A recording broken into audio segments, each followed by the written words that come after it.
Welcome sa bagong tutorial video mula sa RoboForex. Ngayon, ipapaliwanag namin kung ano ang ibig sabihin ng No Connection Login Error.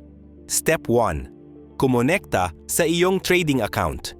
Piliin ang file, pagkatapos ay Login to Trade Account.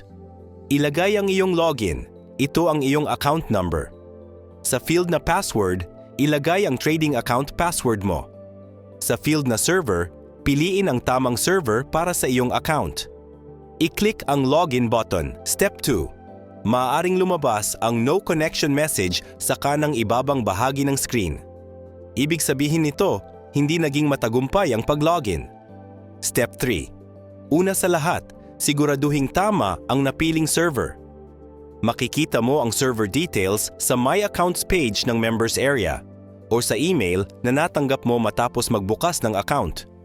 Pwede mo ring i-search gamit ang iyong account number sa email inbox mo. Step 4. Piliin ang tamang pangalan ng server mula sa listahan at subukan muling kumonekta. Step 5. Connection successful. Step 6.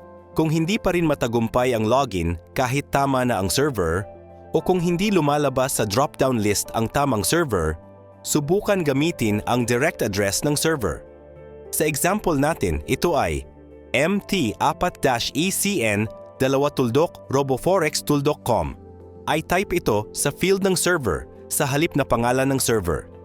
Siguraduhing tama ang spelling at walang dagdag na link gaya ng HTTP o /. Makikita mo ang buong listahan ng mga server address sa website namin.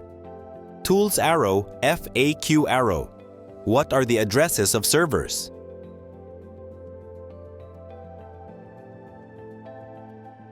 Step 7. Kung hindi pa rin makakonect, tingnan kung may naka-install na antivirus o firewall sa computer mo.